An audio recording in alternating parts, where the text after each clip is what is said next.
अस्सलाम वालेकुम। Programme capital view के साथ मैं हूं नाहिद चौधरी और नाज़रीन, प्रोग्राम में हम बात करेंगे जो एक इतनी बड़ी एक्टिविटी हुई है, बहुत बड़ी डेवलपमेंट इस्लामाबाद में हुई है। इस्लामाबाद टॉक्स के हवाले से इस वक्त हम गुफ्तगू कर रहे हैं और हम सब ये जानते हैं कि ईरान किस इस वक्त जंग के किस पॉइंट पर मौजूद था, अमेरिका कहाँ मौजूद था और इन दोनों फ़रीक़ैन को जब शिद्दत की जंग जारी थी, दोनों को सीज़ फायर करवा देना और उनको मुज़ाकरात की मेज़ पर बिठाना इट्सेल्फ ये बहुत बड़ी कामयाबी है।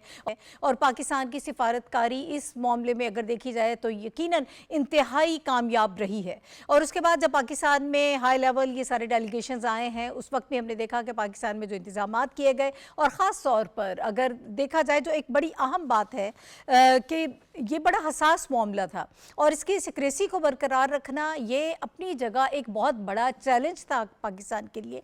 लेकिन इस किस्म के इंतजामात किए गए कि अगर कोई स्पॉयलर्स भी मौजूद हैं या कोई ऐसी खबर बाहर ना निकले जो इन सारे मुज़ाकरात को सबूताज करे, इस चीज़ को बिल्कुल मुकम्मल तौर पर इसको इस हवाले से इस पर बहुत काम किया गया और इसको इंश्योर किया गया कि जो सारे मामलात हैं, जो मुज़ाकरात हैं, उस हवाले से कोई भी ऐसा पॉइंट बाहर ना जाए जिससे मामलात ख़राब हो। ये भी एक बहुत बड़ी कामयाबी है कि पाकिस्तान ने इस मौके पर जिस किस्म के इंतजामात किए। अब मामला हमने देखा कि आगे रुक गया। मुज़ाकरात जो हम ये समझते थे, खैर ये वैसे एक कॉमन सेंस की बात है कि 47 साल के बाद अगर दो बड़ी कुव्वतें मुज़ाकरात की मेज़ पर बैठी हैं, जो इससे पहले उनके मामलात बहुत ज़्यादा ख़राब रहे हैं और एक बड़ा ख़राब पस मंज़र है ताल्लुकात का, उनको मेज़ पर 47 साल के बाद ले आना अपने तौर पर एक बहुत बड़ी कामयाबी है। सिफारतकारी बड़ी सहूलत से चलती है, एकदम से सारे मामलात तय नहीं हो जाते। हम ये एक्सपेक्ट कर रहे थे यहाँ इस्लामाबाद में बैठे हुए कि ये एक सीटिंग में हल होने वाला मामला नहीं है और ईरानी वज़ारत ख़ारिजा की जानिब से भी यही बयान आया कि ये एक ही सिटिंग में ये मामला जो है इसकी तवक्को नहीं की जानी चाहिए थी कि ये कोई मुआहिदा हो जाएगा इसके ऊपर। लेकिन आपस में गुफ्तगू हुई और एक अच्छे माहौल में गुफ्तगू हुई, ये एक बड़ी ज़बरदस्त बात है। फिर मुज़ाकरात में अमेरिका का भी ये कहना है कि हमने नेक नियती से शिरकत की और अपनी तरफ से एक बेस्ट और हतमी ऑफ़र जो है वो हम ऑफ़र दे के जा रहे हैं। ये जो नायब सदर हैं JD वैंस अमेरिका के, उनका ये कहना है और पाकिस्तान ने इस हवाले से जो सफारतकारी की है और जिस तरह से राब्ताकारी की है और अभी भी पाकिस्तान इस हवाले से काम कर रहा है, मामला ख़त्म नहीं हुआ है। हमें कुछ अखबारात भी ये सजेस्ट कर रही हैं और जो बड़े लीडर्स हैं उनके बयानात से भी ये इंदिया मिल रहा है कि हो सकता है कि कोई और भी बैठक हो और ये मुज़ाकरात जो है आगे बढ़े। मुज़ाकरात ख़त्म नहीं हुए हैं लेकिन अब मामलात कहाँ पे जाके रुकेंगे। जब प्रेसिडेंट ट्रंप की जो स्टेटमेंट आई है, उन्होंने अपने सोशल मीडिया प्लेटफॉर्म पे जिस तरह से बात की है कि आबना हुर्मज़ की नाकाबंदी की जाएगी, तब मामला गंभीर हो जाता है और पासदारान इनकलाब जो हैं वो कहते हैं मुकम्मल तौर पर हमारा आबना हुर्मज़ पर कंट्रोल है और इस कंट्रोल को ख़त्म नहीं किया जा सकेगा। जो भी इस किस्म की कोशिश करेगा तो जाहिर है कि फिर उसको अपने अंजाम से दुचार होना पड़ेगा। पूरी दुनिया जो है वो इस वक्त इस बात को मज़ीद आगे बढ़ाना चाहती है, चाहे बरतानिया हो, पूरा यूरोप हो, ऑस्ट्रेलिया हो, सबका इस वक्त चाइना हो, रशिया हो और गल्फ़ कंट्रीज़ हों, सब ये चाहते हैं कि मुज़ाकरात जो हैं वो आगे बढ़ें। वज़ीर-ए-आज़म शहबाज शरीफ साहब की सदारत में आज काबीना का एक बड़ा अहम इजलास हुआ है और इस इजलास में भी उन्होंने इन मुज़ाकरात के हवाले से गुफ्तगू की है। उन्होंने कहा अमरीका और ईरान के दरमियान इस्लामाबाद में जो मुज़ाकरात हुए हैं, दोनों वफूद हमारी दरख्वास्त पर तशरीफ़ लाए थे। इस्लामाबाद 2 हफ़्ते की जंगबंदी पर इत्तेफाक हुआ था। 21 घंटे ये मुज़ाकरात जारी रहे हैं और हम ये एक्सपेक्ट करते हैं, हमें उम्मीद है कि आगे मामलात जो हैं वो बेहतर होंगे। बहरहाल ये बड़ा एक तारीख़ी लम्हा था वतन अज़ीज़ के 24 करोड़ अवाम के लिए। ये हमारे लिए बाइसे फ़ख्र है कि बड़ी क़ुव्वतें इस वक्त पाकिस्तान में मौजूद हैं, पाकिस्तान में मौजूद रही हैं पिछले दिनों में हमने देखा और पूरी दुनिया में अमन जो है उसको पैदा करने के लिए, अमन को कायम करने के लिए पाकिस्तान की जो सिफारती कोशिशें हैं उसको पूरी दुनिया में एक्नॉलेज भी किया जा रहा है। एक बड़ी जंग जो है इस वक्त रुकी है सिर्फ़ और सिर्फ पाकिस्तान की सालिसी की वजह से, पाकिस्तान की राब्ताकारी की वजह से। वज़ीर-ए-आज़म साहब ने बड़ी डिटेल में अपनी कैबिनेट के इजलास में इस पर गुफ्तगू की है और उन्होंने जो सारे मामला थे उसके हवाले से भी बात की। उन्होंने कहा फील्ड मार्शल सैयद आसिम मुनीर साहब और उनकी टीम को मैं दिल की गहराइयों से मुबारकबाद पेश करता हूँ। उनकी फरासत और हिकमत से आर्जी जंगबंदी जो है वो हुई है और इस पर ऑब्वियसली हम सब बहुत खुश हैं। मुज़ाकराती अमल में कई लम्हात उन्होंने कहा ऐसे आए कि बात हमें ये लग रहा था कि टूटते टूटते जुड़ती रही, कभी बात जुड़ती थी और कभी टूटती थी, लेकिन फिर मामला संभाल लिया जाता था। और पाकिस्तान, हमने ये देखा एक ऐसा भी मौका था कि पाकिस्तान जो ये 3 कुव्वतें थी जो मुज़ाकरात कर रही थी, पाकिस्तान टेबल पर मौजूद था, सिर्फ मुज़ाकरात के लिए सहूलतकारी नहीं कर रहा था, पाकिस्तान भी दरमियान में मौजूद था, समझे एक फ्रीक के तौर पर मौजूद था और दोनों के दरमियान में सुलह करवा रहा था। इसी हवाले से हम गुफ्तगू करेंगे। मेरे साथ जो पैनलिस्ट मौजूद हैं उनका इंट्रोडक्शन मैं आपसे करा देती हूँ। हमें खलील साहब मौजूद इस वक्त हमें ज्वाइन कर रहे हैं, डॉक्टर फारूक आदिल साहब मेरे साथ मौजूद हैं, शनीला मार साहिबा, नाजिया मुस्तफ़ा साहिबा और रशीद साफ़ी साहब पैनल में मौजूद हैं। आप पाँचों का बहुत शुक्रिया हमें ज्वाइन करने के लिए। हाफिज़ साहब, मैं आपकी तरफ आऊँगी। सर, जिना कन्वेंशन में आप लोग मौजूद भी रहे, आपने सब चीज़ें ऑब्ज़र्व की, हमारी तरफ से जो इंतज़ामात किए गए, ख़ास तौर पर जो चीज़ बड़ी अपीलिंग है, मैंने उसका जिक्र पहले भी किया कि इस मामले की हसासियत को समझते हुए जिस तरह से सिक्रेसी को बरकरार रखा गया। इससे पहले हमने देखा कि माजी में कई दफ़ा ऐसे मामलात हुए हैं कि जब ऐसे मुज़ाकरात होते थे तो मीडिया की तरफ से कुछ ऐसी खबरें आ जाती थी कि जिससे सारे मामलात ख़राब हो जाते थे और जो स्पॉयलर्स हैं वो फ़ायदा उठाते थे। नंबर 1 ये एक बहुत बड़ी कामयाबी रही है। फिर उसके बाद जो सारे मामलात चले हैं, आप उनको किस तरह से देख रहे हैं? नाहिद, यकीनन ये तारीख साज और अहद साज दिन थे जिसमें पाकिस्तान ने एक बड़े सालिस के हैसियत से ईरान और अमेरिका के दरमियान सालिसी कराने और उनके दरमियान एक लूज़ हम आहंगी सही लेकिन एक अंडरस्टैंडिंग को बरकरार रखने में एक नुमाया किरदार अदा किया जी। और कन्वेंशन सेंटर में हमने देखा कि जहां दुनिया भर के सहाफ़ी मौजूद थे, दुनिया भर से आई हुई मीडिया टीमें मौजूद थे, उसमें अमेरिकन भी थे, उसमें ईरानियन भी थे, उसमें सेंट्रल एशियन कंट्रीज़ भी थे, उसमें यूरोप के नुमाइंदे भी थे, लेकिन कोई भी वहाँ जर्नलिस्ट ऐसा नहीं था जो बाखबर होता। और ये बात मुझे पहली दफ़ा ऐसा महसूस हो रहा था कि सब हम बेखबर हैं, लेकिन हम सब एक दूसरे के ख़यालात जानने के हमें मौका मिला है और बहुत ये अच्छी बात थी कि कन्वेंशन सेंटर में फैसिलिटीज़ को भी उन्होंने बहुत नुमाया तौर पर सहूलतकारी के तौर पर इस्तेमाल किया।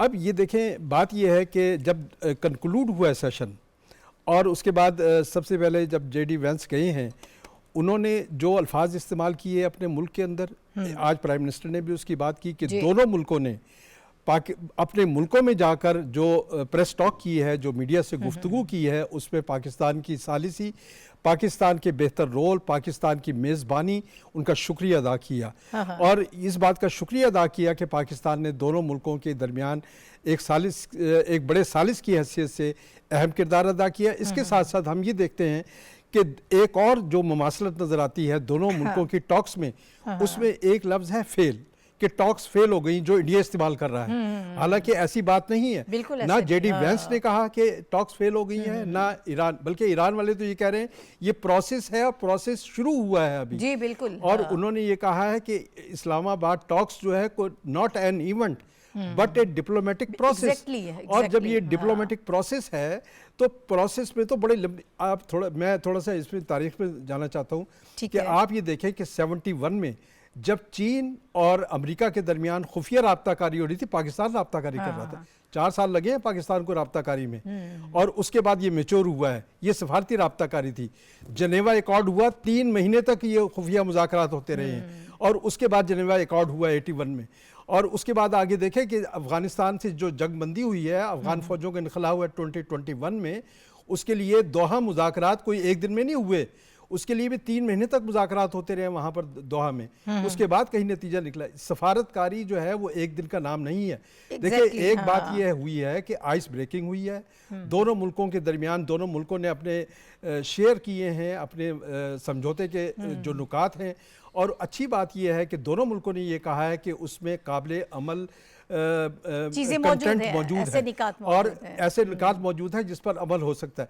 अब उसमें जो बातें जो हल तलब थी वो हुर्मस के हवाले से थी या जौहरी प्रोग्राम के हवाले से थी और इन प्रोग्रामों के हवाले से ख़ुद ईरान ये कह रहा है कि ये बातें जो हैं ये अगले मुज़ाकराती माहौल में हो सकती हैं, इन पर भी बातचीत हो सकती है, जिसका मतलब ये है कि पाकिस्तान की जो सफारती कोशिशें हैं वो ख़त्म नहीं हुई बल्कि जारी हैं और पाकिस्तान एक और अटेम्प्ट कर रहा है, इंशाल्लाह जल्द ही इन मुज़ाकराती अमल को आगे बढ़ाया जाएगा। ठीक है। अच्छा साफ़ी साहब, ये इस सारे मामले पे आपकी मैं राय चाहूँगी। और वज़ीर आज़म साहब ने भी काबीना के इजलास में जो गुफ्तगू की है, बड़ी अहम उनकी गुफ्तगू है। उन्होंने प्रॉपर जो पेशरफ्त हुई है हर चीज़ के बारे में आगाह किया है, और जो कोशिशें हैं पाकिस्तान की जानिब से इसके हवाले से भी उन्होंने गुफ्तगू की। मैं ये चाहूँगी कि इस पर भी आप अपनी राय दें। लेकिन प्रेसिडेंट ट्रंप के जो बयानात अब आ रहे हैं, और वो आपने हुर्मुज़ की नाकाबंदी के हवाले से बात कर रहे हैं, उसको रिस्पॉन्ड किया जा रहा है ईरानी पासदारान इनकलाब की जानिब से। तो इसको आप किस तरह से देख रहे हैं? क्या इससे चीज़ें ख़राब होंगी? पाकिस्तान तो ये चाहता है कि इस वक्त जंगबंदी के हवाले से जो वादे किए गए हैं उस पर अमल दरामद होना बहुत ज़रूरी है। जी नाहिद, आप दुरुस्त कह रही है कि जो आपके सवाल का दूसरा हिस्सा था, पहले उस पर मैं कमेंट करना चाहूँगा कि डोनाल्ड ट्रंप साहब के बयानात वाकई जारहाना है, और उनका मिजाज है ही जारहाना, तो उनसे इसी किस्म के बयानात की तवक्को है, क्योंकि उनका वोटर उनसे इस किस्म का लब व लहजा चाहता है। लेकिन हमने देखा है कि डोनाल्ड ट्रंप इंतज़ामिया ने ईरान के मामले में काफ़ी लचक भी दिखाई है, और जिस तरह हाफिज़ साहब ने आपको बताया कि बदस्तूर जंगबंदी कायम है, और दुआ यही है कि इस जंगबंदी में तोसी हो। अब जो खलीज फ़ारिस की बंद करने की जो अमरीकी धमकी है, इसको ईरान ने बहरी क़ज़्ज़ाक़ी से तशबीह दी है, तो यकीनी तौर पर इसके तो गलत असरात मुरतब होंगे। और इस सिलसिले में अगर अमरीका जिस तरह उनकी जो जंगी जहाज़ है पानी में पेशरफ कर रहे हैं अपनाए हुर्मुज़ की तरफ और खलीज फ़ारिस की तरफ, तो इसकी तरदीद और इसके हवाले से जो इस पे तनकीद की गई है चीन की जानिब से, फ़्रांस की जानिब से, जापान की जानिब से, हत्ता कि अमरीका के सबसे करीबी इत्तेहादी बरतानिया ने कह दिया है कि वो जो नाकाबंदी है खलीज फ़ारिस की, उसमें वो उनका हिस्सा नहीं होगा। तो इससे ये हम अंदाज़ा लगा सकते हैं कि ये ट्रंप साहब कितने संगीन गलती दोबारा कर रहे हैं। अगर ऐसा हुआ तो वो जिस तरह जंग में पंस गए थे, फ़िज़ाई जंग में, इसी तरह वो बहरी जंग में भी बुरी तरह पंस जाएंगे। तो मेरे ख़्याल में उम्मीद तो यही है कि ये इस वक्त धमकियाँ होंगी और इस पर ज़्यादा अमल दरामद नहीं होगा। और दूसरी जानिब चीन ने बहुत वाज़े अंदाज में पहली दफ़ा मौक़िफ़ इख्तियार किया है कि अबनाए हुर्मुज़ की बंदिश को किसी सूरत तस्लीम नहीं किया जाएगा।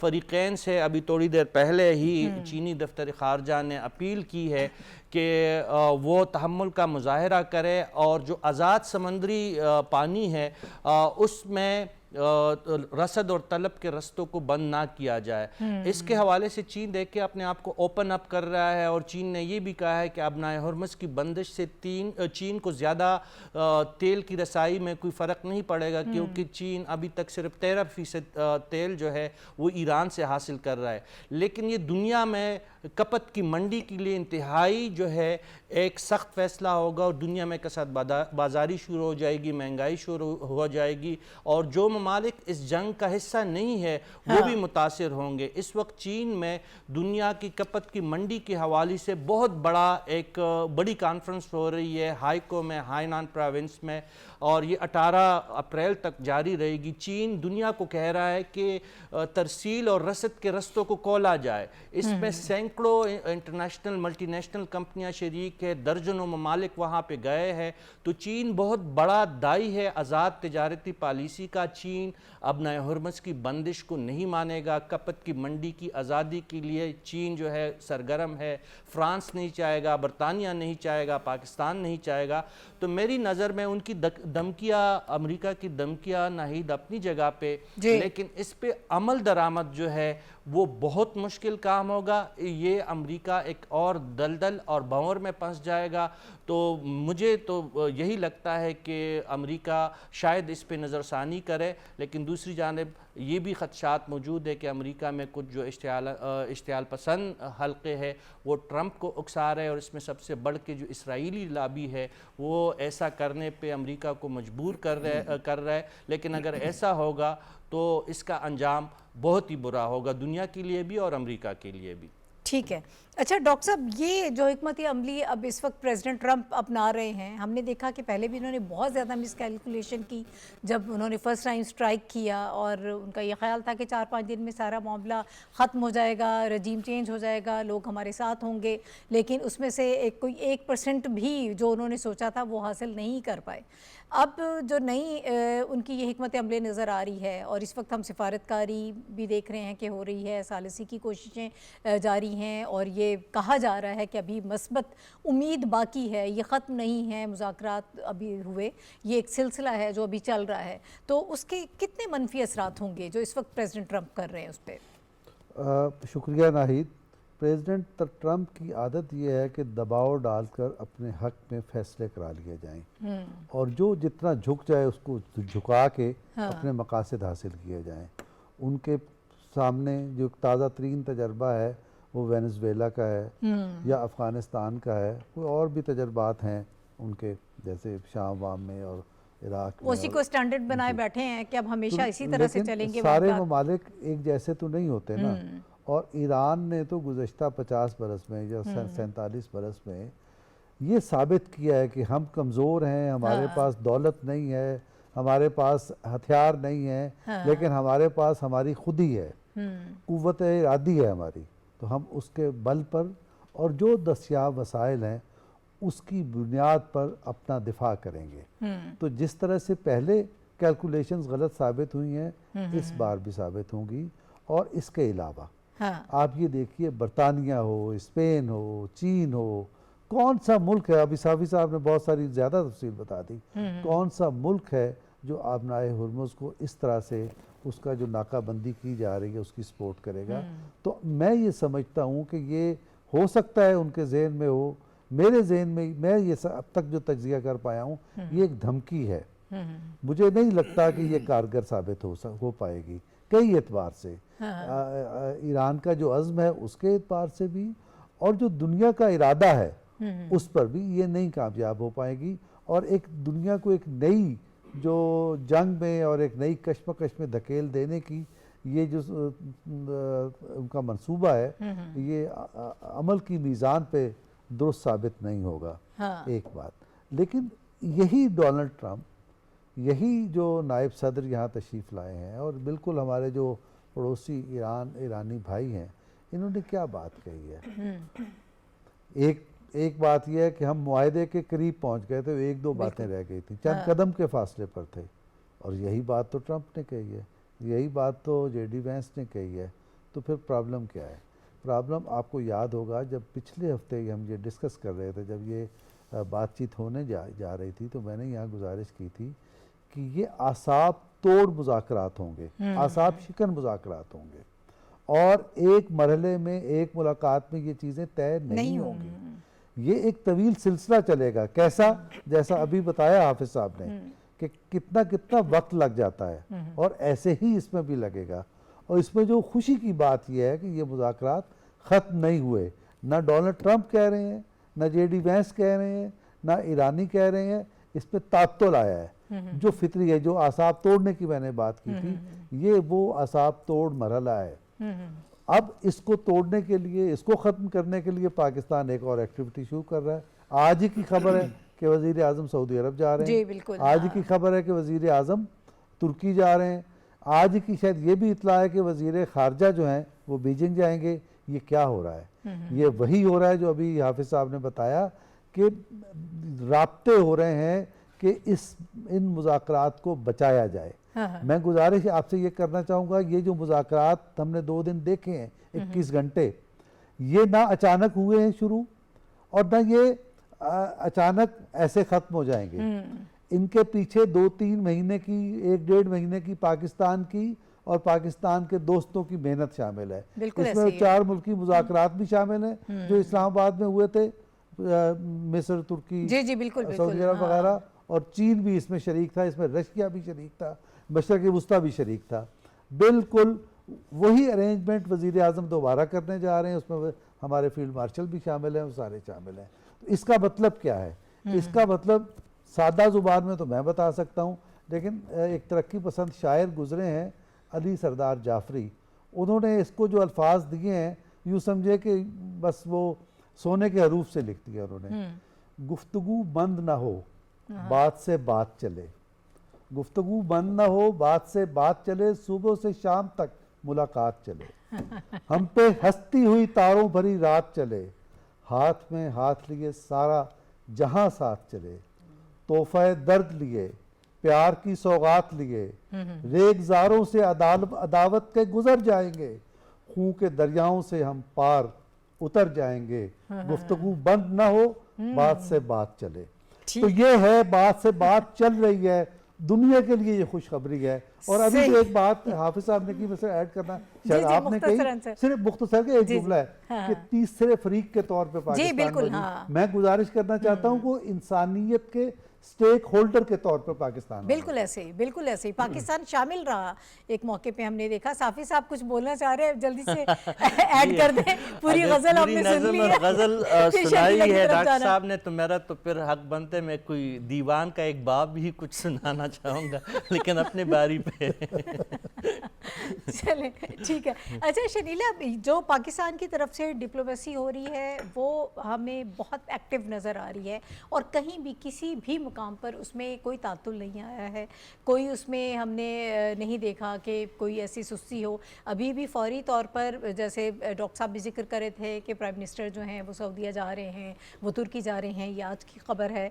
फिर इसहाक डार साहब नायब वज़ीर आज़म हैं, वज़ीर ख़ारिजा हैं, उन्होंने सऊदी अरब, तुर्की और मिस्र के वज़ीर ख़ारिजा को फ़ोन किया है, जो तमाम तर पेशरफ्त है उससे आगाह किया है। तो पाकिस्तान तो चाहता है कि ये सारे मामलात हल हो जाएं, और जितना एक्टिवली पाकिस्तान इस पे काम कर रहा है यकीनन वो काबिल तारीफ़ है, और हम ये समझते हैं कि ये कोशिशें रंग लाएंगी। लेकिन फिर बात वही आ जाती है, जो प्रेसिडेंट ट्रंप के स्टेटमेंट्स हैं, जो उनकी जारहाना पॉलिसी है, उससे मामलात जो हैं वो लगता है कि शायद उस तरह से पाबंदी बरकरार ना रह पाए। सीज़ फायर के हवाले से जो वादे किए गए हैं उन पर पाबंदी जो है वो रखना, वो एक बड़ा, इस वक्त बहुत बड़ा चैलेंज होगा। बहुत शुक्रिया नाहिद। बात यह है कि जब जेडी वेंस यहाँ पे प्रेस कॉन्फ्रेंस करके और अपने मुल्क सुधारे थे, तो उस वक्त भी उन्होंने ये बात नहीं कही थी कि सीज फायर ख़त्म हो गया। फिर अभी प्रेसिडेंट ट्रंप जो है उन्होंने सहाफ़ियों के साथ बातचीत की है, मीडिया के साथ आज भी किया, कल भी की, उन्होंने यही कहा कि सीज फायर अभी तक बरकरार है। तो सीज फायर तो अच्छा, मुझे इजाजत देंगी जरा, मैं एक ब्रेकिंग चल रही है, प्रेसिडेंट ट्रंप की ही एक स्टेटमेंट है, वो ये कह रहे हैं कि नाकाबंदी के करीब आने वाले किसी भी बहरी जहाज़ को तबाह कर दिया जाएगा, ये इस वक्त, और वही सिस्टम इस्तेमाल किया जाएगा जो मनशियात फरोशों की कश्तियों के खिलाफ इस्तेमाल होता है। ईरान की बहरिया मुकम्मल तौर पर तबाह हो गई है, 158 जंगी जहाज़ जो हैं वो समंदर में डूब गए हैं। फिर बात अपनी जारी रखिएगा कि वही जारहाना पॉलिसी हमें नज़र आ रही है जिस पर गुफ्तगू हो रही है। नहीं, उसकी वजह है ना, देखिए प्रेसिडेंट ट्रंप जो थे उन्होंने टॉक से पहले ही ये दावा कर दिया हुआ था कि हम तो जीत चुके हुए हैं, और ये जो सब कुछ हो रहा है ये ईरान के कहने के ऊपर हो रहा है, क्योंकि हमने उनकी सारी तबाही फेर दी है, और हमने उनको धमकी दी थी कि जो हम उनकी सिविलाइजेशन पूरी तबाह कर देंगे, तो ईरान के कहने के ऊपर मुज़ाकरात की मेज के ऊपर आके बैठ गया। लेकिन जो मतलूबा नताइज अमेरिका चाह रहे थे वो उनको नहीं मिले थे। जो एक दो पॉइंट के ऊपर चीजें रुक गई हुई थी, वो वहां पे उनका तातुल आया, और उसके बाद ही जेडी वेंस जो थे वो वापस चले गए। अब वही गुस्सा है, वही फ्रस्ट्रेशन है जिसकी वजह से जारहाना बयानात दिए जा रहे हैं। लेकिन प्रेसिडेंट ट्रंप ये नहीं सोच रहे कि जो पहले उन्होंने जंग की थी उसकी वजह से जो दुनिया की इकोनॉमी क्लैप्स की थी, उनके अपने मुल्क के अंदर जो हंगामे हुए थे, एहतजाज हो रहे थे, जो कोई मुल्क उसके साथ शामिल नहीं हो रहा था, तो उनके ऊपर एक प्रेशर तो आया था। उस प्रेशर की वजह से वो जो चाहे वो इस चीज को डिनाई करें, लेकिन उनको मुज़ाकरात की टेबल के ऊपर आना पड़ा था। अभी भी ये जो कह रहे हैं कि हम ब्लॉकेट लगा देंगे, वहां से अबनाए हुर्मस से नहीं गुजरने देंगे, तो वो तो अबनाए हुर्मस को खुलवाना चाहते हैं। बार बार दावे तो यही कर रहे थे, और उनकी शराइत में ये चीज शामिल थी कि अबनाए हुर्मस खुली रहे। अब वो उसी को बंद करना चाह रहे हैं। वहां से दूसरे मुल्कों को जो सप्लाई है वो रुकेगी, तो क्या उन मुल्कों की जब इकोनॉमी तबाह होगी तो क्या उसका प्रेशर प्रेसिडेंट ट्रंप के ऊपर नहीं पड़ेगा? उसके ऊपर पड़ेगा, क्योंकि पहले भी प्रेसिडेंट ट्रंप की कोशिश यही थी कि जब अबनाए हुर्मस बंद की हुई ईरान ने, तो मेरे साथ शायद नेटो वाले मुमालिक, यूरोपियन यूनियन वगैरह या गल्फ वाले आके मिलेंगे तो हम खुलवा लेंगे। अब वो तमाम मुमालिक जो है इनकार करके बैठ चुके हुए हैं। तो प्रेसिडेंट ट्रम्प जो है वो उनकी पॉलिसी वही है, वो जो पहले दिन से कर रहे हैं, जारहाना बयानात दे रहे हैं। अगर उनकी नेवी तबाह हो चुकी हुई है तो भाई खुलवा लें जाके, फिर आबना हुर्मुज़ साहब को, फिर प्रॉब्लम क्या, अब क्यों रोक रहे हैं? रुकना तो नहीं चाहिए वहां से चीजें। तो ये एक बड़ी जंग की तरफ चीज जा भी सकती है और नहीं भी जा सकती, मिस कैलकुलेशन भी हो सकती है प्रेसिडेंट ट्रम्प की, और यहाँ उसको बड़ा नुकसान भी उठाना पड़ सकता है। तो ये तो अगर अब टाइम, उनकी जो डेडलाइन है वो तो खत्म हो चुकी हुई है, अब देखना है कि आगे चीजें कैसे आती हैं। पाकिस्तान अभी तक कोशिश कर रहा है, ये बात भी अभी तक जराए के जरिए ही खबरें हैं कि 22 तारीख से पहले फिर एक कोशिश हो रही है कि इनको मुज़ाकरात की टेबल के ऊपर बिठाया जाए, क्योंकि तब सीज़फायर खत्म हो रहा है। पाकिस्तान की जो एफर्ट है उसको पूरी दुनिया एक्नॉलेज करी। आज भी जापान के वजीर आजम का पाकिस्तान के वजीर आजम को फोन आया हुआ था, क्योंकि दुनिया पाकिस्तान की तरफ देख रही है, पाकिस्तान की कोशिशों को सराह रही है और पाकिस्तान से उम्मीद लगा के बैठी हो कि इन दोनों को आपस में फिर मिलकर बिठा दे। प्रेसिडेंट ट्रम्प देख लें कि अब वो चाहते क्या हैं। एक कोशिश की गई थी, अगर वो उसी तरह रिजिड रहेंगे और वो नहीं किसी की बात मानेंगे तो फिर वो नुकसान खुद उठाएंगे। पॉपुलैरिटी 33% से और भी नीचे चली जाएगी, और उनके सपोर्ट किए हुए एक नुमाइंदगान अभी हार चुके हैं इलेक्शन ही, तो वो उधर जो हंगरी में गए थे जेडी वेंस, वहां पर सपोर्ट जिसको करने वो हार गया। तो प्रेसिडेंट ट्रम्प को अब सोच लेना चाहिए कि वो क्या करना चाह रहे हैं।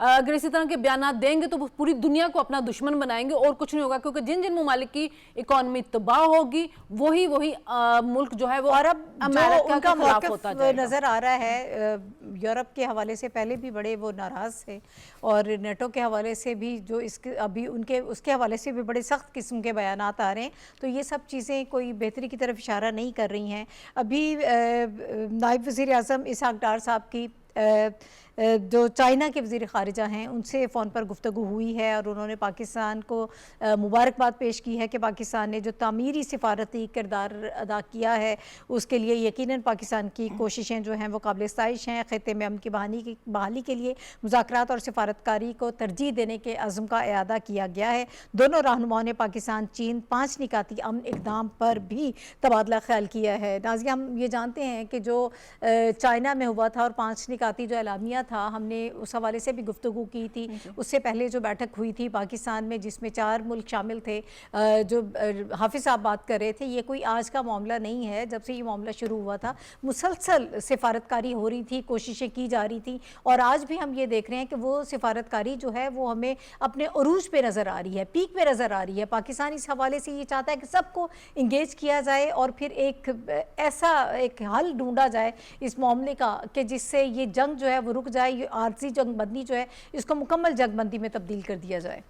बहुत शुक्रिया नाहिद। बिल्कुल आपने दुरुस्त कहा कि पाकिस्तान की ये जो सफारती कोशिशें हैं ये कोई एक दिन की एफर्ट नहीं है। 40 दिन वो जंग रही है, 40 दिन ही पाकिस्तान इसमें मुसलसल एंगेज रहा है। डे 1 से लेके अभी सैटरडे संडे तक पाकिस्तान इतना फुली एंगेज रहा है। जैसे आपने द्वार का जिक्र किया, जो मुज़ाकरात पाकिस्तान में 4 कंट्रीज़ के हुए, फिर पाकिस्तान ने चाइना के साथ मिलकर वो जो 5 नुकात पर डिस्कशन हुई उस पर भी हमने डिस्कस किया कि कौन कौन से फिजिबल हैं, किस पे बात हो सकती है, किस पे अमेरिका जो है वो मान सकता है। लेकिन बदकिस्मती से जिन पॉइंट्स पे हम बात कर रहे थे और लग रहा था कि ईरान भी इन 2 पॉइंट्स पे मान जाएगा और अमेरिका भी 1-2 पॉइंट पे तो ज़रूर मान जाएगा, लेकिन जैसा कि उनकी जो स्टेटमेंट्स थी जब यहाँ पे मुज़ाकरात जो हुए पाकिस्तान में, इस्लामाबाद टॉक्स की हम बात कर रहे हैं, तो जैसा कि ईरान की तरफ से ये स्टेटमेंट थी कि बिल्कुल हम करीब थे मुज़ाकरात उसके किसी एग्रीमेंट पे, किसी नतीजे पे पहुँचने के, लेकिन जो अमेरिका की जानिब से हाकमाना आमराना जो रवैया था वो बीच में आ गया और उनको वो ख़त्म करना चाहिए। और उनकी ये बात ठीक भी है कि देखिए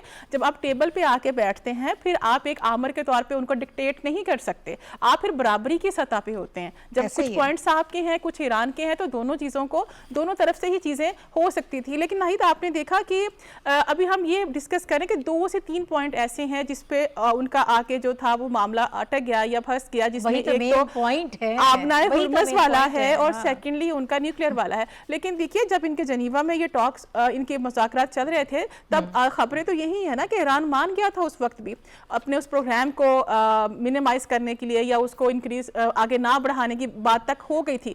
लेकिन अगर अमेरिका ये कह रहा है कि सिर्फ यही बात है जिसकी वजह से हमारी बात आगे नहीं बढ़ी रही है, तो मामला कुछ और भी है। सारी चीज़ें उस तरह से मीडिया पे नहीं है।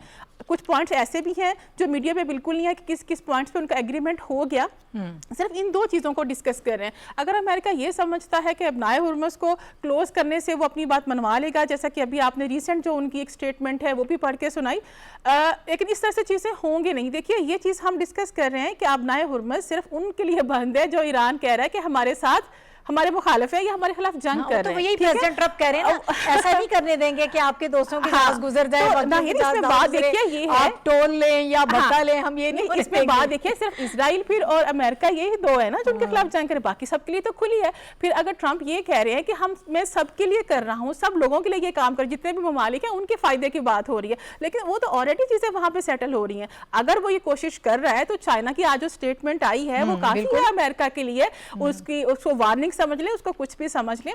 तो इसलिए अमेरिका सिर्फ ये धमकियों की हद तक, जिस तरह से पहले डे 1 से वो ये करता आ रहा है, आपने देखा फिजाइया उन्होंने खत्म कर दिए, बहरिया उन्होंने डबो दी, 170 जहाज बहरी जहाज उन्होंने डबो दिए, सारा कुछ तो तहस नहस कर दिया। उनका न्यूक्लियर प्रोग्राम भी ईरान का उन्होंने उसको इस हद तक डैमेज कर दिया कि दोबारा आगे नहीं चल सकता। तो फिर अगर ये सब कुछ अमेरिका कर चुका है तो फिर अब थ्रेट किस चीज़ की है ना, डर किस चीज़ का है, आगे बढ़ने से कौन से मामला थे जो आपको रोके हुए इन सब चीज़ों से।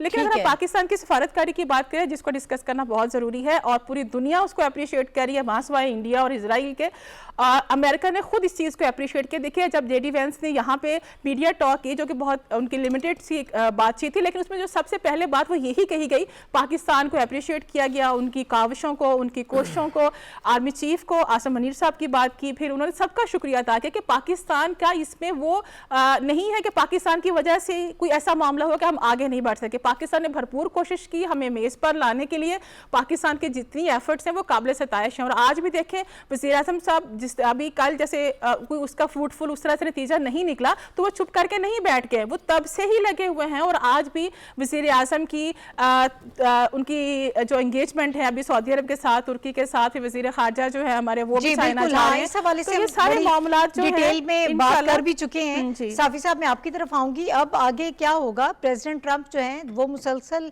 उसी जारहाना पॉलिसी को बरकरार रखे हुए हैं और उसी तरह की मजीद उनकी स्टेटमेंट्स भी सामने आ रही हैं। तो अब आप इसको किस तरह से देखते हैं कि अब मामला किस तरह से बेहतरी की तरफ जाएगा? सिफारतकारी अपनी जगह हो रही है, लेकिन लचक तो दोनों तरफ से होगी, तो तभी मामला ठीक होगा।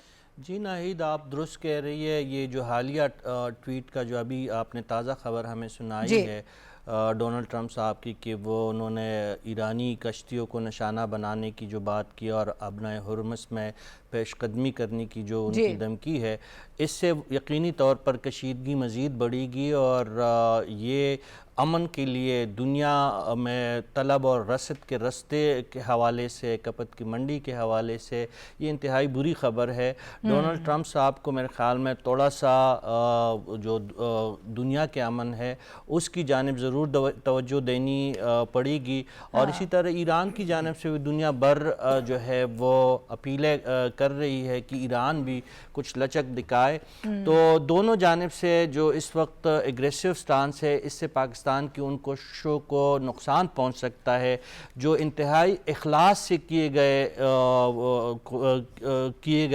कोशिशें हैं। और हाफिज़ साहब ने और डॉक्टर साहब ने, सब साथियों ने ये बताया कि पाकिस्तान की बहुत बड़ी कामयाबी है कि 40-45 साल तक एक दूसरे के साथ दुश्मनी करने वाले ममालिक यानी अमेरिका और ईरान को एक छत के नीचे आमने सामने बिठाकर एक ऐसे माहौल में जो बड़ा साजगार माहौल था, जिसका इजहार फिर दोनों डेलीगेट्स ने किया, यानी अमेरिका ने भी पाकिस्तान के किरदार की तायीद की और तारीफ़ की, और इसी तरह ईरानी भी यहाँ से बहुत मुतमईन हो कि पाकिस्तानी किरदार के हवाले से निकले थे। दुनिया को इस्लामाबाद टॉक से इंतहाई उम्मीदें वाबस्ता है।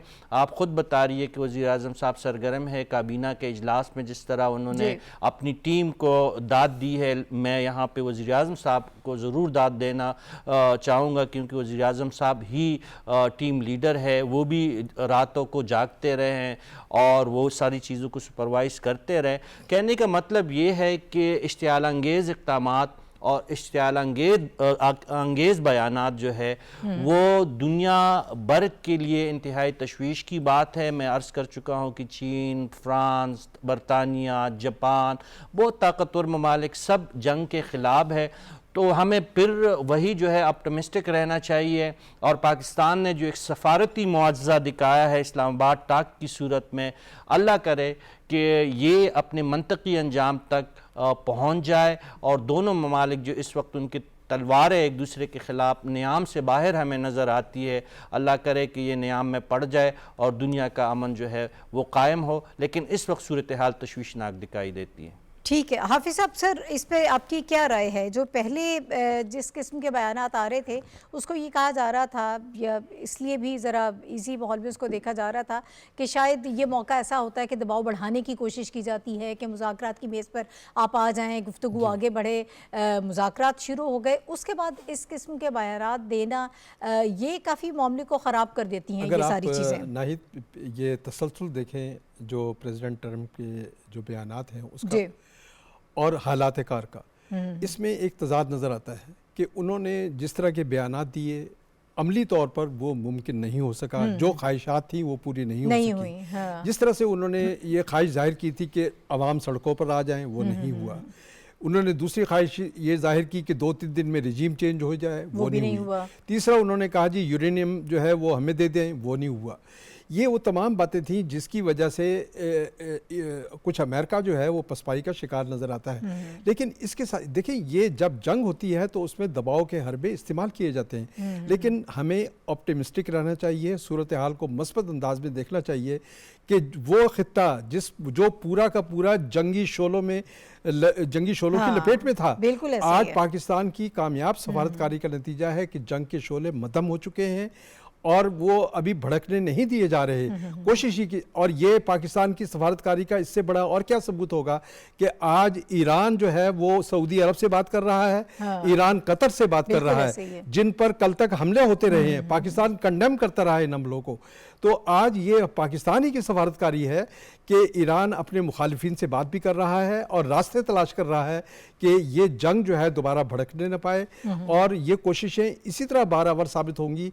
और यकीनन जो हमारे दोस्त ममालिक हैं वो भरपूर कोशिशें कर रहे हैं। प्राइम मिनिस्टर के ईरान और टर्किया के विज़िट की बातें भी हो रही हैं। इससे बात मज़ीद आगे बढ़ेगी, क्योंकि जब तक हमें क़ुव्वत है अपने दोस्तों की, ताकत है उसके पीछे हमारे दोस्तों की। हमारे दोस्त चीन जो हैं वो पूरी तरह से हमारे साथ दे रहा है।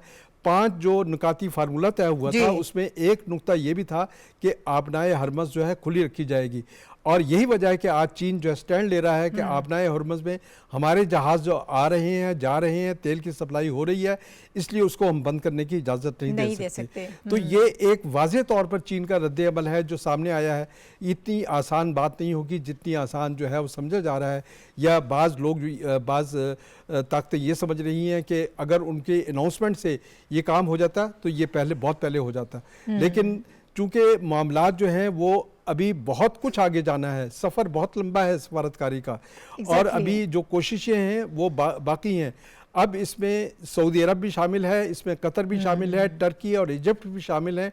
ये तमाम ममालिक कोशिश कर रहे हैं कि किसी तरीके से जंग के शोले ख़त्म हो जाएं, और अब जापान जो है पूरी तरह से शामिल हो गया है। और उसके साथ हम देख रहे हैं कि बरतानिया ने भी अपने आप को हरमज़ से अलहदगी का ऐलान किया है। ऑस्ट्रेलिया पीछे हटा है, देखिए वो भी पीछे हटा है। ये वो ममालिक हैं जो कल तक अमेरिका के साथ खड़े होते थे, लेकिन वो खुद कह रहे हैं कि ये जंग हमारी जंग नहीं है, ये हमारी जंग नहीं है, और इस जंग से बचा जाए। तो ये मेरा ख्याल है बहुत बड़ा सबक है अमेरिका के लिए और उन मुल्कों के लिए जो चाहते हैं कि ये खित्ता जो है जंग के शोलों में भड़कता रहे।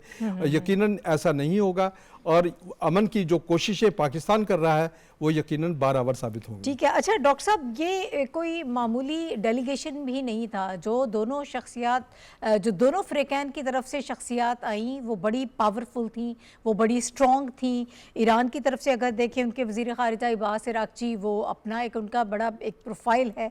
फिर अगर हम उनके स्पीकर मोहम्मद बाकर कालिबाफ की बात करते हैं, वो तो इस मामले में आप मुझसे ज़्यादा बेहतर जानते होंगे हिस्टोरिकली कि वो कितने मजबूत इंसान इंसान हैं और मुज़ाकरात के हवाले से वो जाने पहचाने जाते हैं कि वो बेहतरीन किस्म के मुज़ाकरात करते हैं।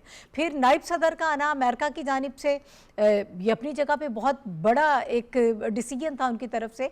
उसके बाद भी मामलात जो है बेहतर नहीं हुए। इबास इराक़ची ने ये कहा कि ज़्यादा मुतालबात और बदलते मौक़िफ़, उसकी वजह से मामलात ख़राब हुए हैं। अब पाकिस्तान हम बहुत ज़्यादा मोहतात रवैये इख्तियार कर रहे हैं। आपको याद होगा कि सीज़ फायर से एक रात पहले जब हम प्रोग्राम कर रहे थे और जब सऊदीया पे अटैक हुआ था तो हम इस मामले में बहुत मोहतात थे, बहुत हसास थे और यही कहना था कि ये गैर ज़रूरी काम किया गया है ईरान की जानिब से। दोनों तरफ से बहुत मोहतात अंदाज में चीज़ें अगर आगे बढ़ेंगी तो फिर ये जंगबंदी मुस्तकिल हो सकती है। नाज़िया, आपने नाहिद बिल्कुल दुरुस्त कहा ना कि पाकिस्तान का ये जो दानिशमंदाना मौक़िफ़ था, इसी ने तो ये मुमकिन बनाए मुज़ाकरात। जी बिल्कुल, और सऊदी अरब की तायद के साथ मुमकिन बनाए।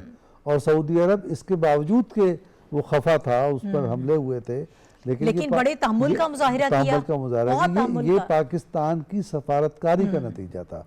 तो इंशाल्लाह ये सफारतकारी तो बिल्कुल इसी तरह से जारी रहेगी, इसमें तो कोई यानी दो राय नहीं है, जो मुखलिसाना कोशिश शुबा होना नहीं चाहिए। लेकिन जो अभी आपने मुज़ाकरात की बात की, मोहम्मद बाक़िर कालिबाफ साहब की बात की, उनकी बात की, जो उनके दूसरे आए मुज़ाकरात का ईरान की तरफ से, हमें इराक़ची साहब, हमें ईरान और अमेरिका के मिजाज के फ़र्क को समझना है।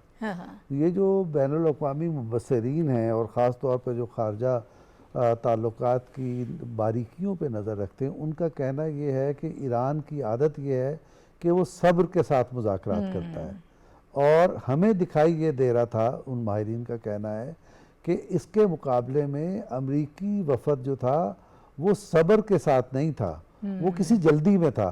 उनके पीछे जल्दी क्या है, हम गिन सकते हैं, 2-3 जल्दियाँ हैं। मिड टर्म होने वाले हैं, जी बिल्कुल, और नंबर 1, नंबर 2 जो जेडी वैंस साहब आए हुए थे, उनका अपना पॉलिटिकल कैरियर दाव पे लगा हुआ है। नंबर 3, इसी जिस वक्त आपकी ये टीमें मुज़ाकरात के लिए बैठ चुकी थी, एक साहब हैं, उनका नाम मुश्किल सा है, वो वाइट हाउस में तकरीर नवीसों की टीम के डायरेक्टर थे।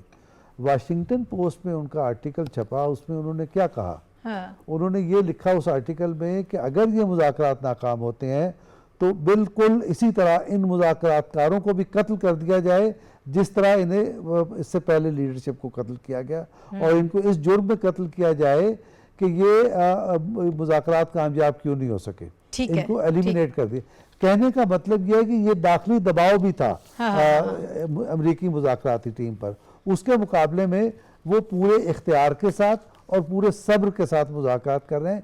यही इन मुज़ाकरात की कुव्वत है और यही कुव्वत इसे आगे लेके जाए। जी, वक्त थोड़ा कम है, मुझे शनीला और नाज़ी को भी शामिल करना है। इसी हवाले से मैं चाहूँगी कि आप लोग अपना टेक भी दें कि आगे मामलात आपको किस तरह से बढ़ते हुए दिखाई दे रहे हैं। अच्छा नाहिद, मैं इतनी ज़्यादा थोड़ी ऑप्टिमिस्टिक हूँ, तो मुझे लगता है कि हालात कुछ बेहतर हो जाएंगे। वो हाफिज़ का एक शेर है ना कि खबर आई है कि गम की रात जो है वो नहीं रहेगी, हालात ऐसे नहीं रहे तो वैसे भी नहीं रहेंगे। तो कुछ ना कुछ कासर हो गया आपकी सोहबत का। फारसी में मैं नहीं पढ़ सकती, उर्दू में पढ़ दिया। तो वही है कि देखें, ये जो एक प्रेसिडेंट ट्रम्प एक अटेम्प्ट करने लगे हैं, उससे वो दुनिया को ऑफेंड करेंगे, ईरान का कुछ नहीं जाएगा। क्योंकि आप आबनाए हुर्मुज़ खुलवाने जा रहे हैं, लेकिन वहां से जो तरसील आप रोकेंगे तो वो आप दुनिया को जो है ना वो अपने मुखालिफ कर लेंगे, वो अफोर्ड नहीं कर सकते हैं। सो मुझे लगता है कि गुस्से में जो देते हैं स्टेटमेंट, एक दफा देते हैं बैकआउट कर जाते हैं, उसी टाइप की ये चीज है। कहीं ना कहीं अगर उन्होंने बहुत ज्यादा गुस्से के अंदर कोई और चीज करनी होती तो वो सीज फायर को खत्म करके वैसा ही प्रेशर डाल देते जैसा पहले उन्होंने कहा था कि सिविलाइजेशन हम खत्म कर देंगे। तो कहीं ना कहीं अभी उनके अंदर भी सोच है कि हम मुज़ाकरात की तरफ जाएं और हम मामलात को तय करें। यही सोच ईरान के अंदर भी है। उन्होंने बार बार कहा है कि हमारे साथ बैठे अमेरिका और कोई अक्लमंदी का मुजाहिरा करे तो चीजें सेटल हो सकती है। तो मुझे उम्मीद है कि कुछ ना कुछ शायद आने वाले दिनों में बेहतरी आ जाए। ठीक है नाज़िया, आपको क्या लगता है? मैं भी यही कहूँगी कि इसमें देखिए इंसान को ऑप्टिमिस्ट ही रहना चाहिए और पाकिस्तान की जो कोशिशें हैं वो नज़र आ रही हैं। और सदर ट्रंप की अगर हम बात करें, देखिए नहीं तो आपने पहले भी देखा कि उनके जो स्टेटमेंट्स हैं, एक तरफ वो एक स्टेटमेंट देते हैं, दूसरी तरफ ही उसके ऑपोजिट भी दे देते हैं। जैसे कि एक तरफ तो वो उनको भी धमकियाँ लगा रहे हैं, लेकिन साथ वो ये भी कह रहे हैं कि देखिए जो सीज़ फायर है, जंग बंदी, वो बहुत अच्छे से सारा मामला जो है वह चल रहा है। और मुझे ये लगता है कि इंशाल्लाह चीज़ें बेहतरी की तरफ चली जाएंगी। देखिए जहाँ एक आप तहजीब पूरी ख़त्म करने की बात करके वापस मुज़ाकरात के मेज़ पे आ सकते हैं, ये तो फिर अपना हुर्मुज़ को बंद करने की और ब्लॉकेट करने की बात है। और दूसरी तरफ ये कि ट्रंप साहब भी ये चाहते हैं कि मुज़ाकरात में चीज़ें आगे बढ़ जाएं, क्योंकि उनके पास भी अब इतना टाइम नहीं है। ऑलरेडी उनकी पॉपुलैरिटी देख गए, इसराइल के अंदर जो कुछ हो रहा है वो आप देख लें। अभी अमेरिका के अंदर बहुत सी चीज़ें जो हैं वो और भी एक्टिव हो गई हैं, जो उनके ऑपोजिशन वाले हैं वो भी बड़े एक्टिव अब हमें नजर आ रहे हैं चीज़ों को लेकर। उनकी जो है बिल्कुल किस तरह से पब्लिक उनके तो against अभी है। ये सारी चीज़ें जो है ना, ये ट्रंप देखो चाहते हैं दोनों ही कंट्रीज, अमेरिका भी चाहता है, ईरान भी चाहता है कि मुज़ाकरात हो जाए। बात सिर्फ यहाँ पे है कि अमेरिका ये चाहता है कि मैं थोड़ा दबाव डालूं, प्रेशर डालूं और ईरान को अपनी मुज़ाकरात जो मैं जिस पॉइंट पे लाना चाहता हूँ, ईरान वहां पे आके एग्री कर जाए। ईरान ये चाहता है कि नहीं, हमने इतना नुकसान उठाया, अपनी इतनी पूरी 2 शहादतें टीयर जो किस लिए लीडरशिप की है उनकी वो खत्म कर दी है, तो वो भी इतनी आसानी से मानेंगे नहीं। लेकिन अच्छी होप रखनी चाहिए, इंशाल्लाह पाकिस्तान ने जैसे पहले किरदार अदा किया है, उम्मीद तो बहुत है कि पाकिस्तान, तुर्की, चाइना, रशिया, ये सारे ममालिक मिल के जो है कुछ ना कुछ इसका सोल्यूशन निकाल लेंगे और ट्रंप को बहुत ज्यादा जाहिरियत से एक्सक्लेशन से रोक लेंगे और मामला जो है बेहतरी की तरफ पीछे चले जाएंगे। हटना तो पड़ेगा, लचक तो दिखानी लचक तो पड़ेगी, जाहिर क्योंकि दिखानी- वक्त खत्म हो गया है नाज़िया। जी। और आपने उसी रजीम से मुज़ाकरात किए हैं जिस रजीम को आप खत्म करना चाहते थे। आप अगर इसी चीज़ को समझ लें तो फिर आपको ये मालूम होगा कि जो टारगेट आपने सेट किए थे वो टारगेट पूरे नहीं हुए हैं। अब रियलिस्टिकली आपको चीज़ों को देखना पड़ेगा, ग्राउंड रियलिटी को देखना पड़ेगा और फिर मुज़ाकरात के जरिए इस मामले को ख़त्म करना पड़ेगा। मेरे तमाम तर पैनलिस्ट जो मेरे साथ मौजूद थे, आप सबका बहुत शुक्रिया। मैं जो के लिए नाज़िया प्रोग्राम का वक्त खत्म हो गया। कल इंशाल्लाह आपसे दोबारा मुलाकात होगी। इजाज़त दीजिए, अल्लाह हाफ़िज़।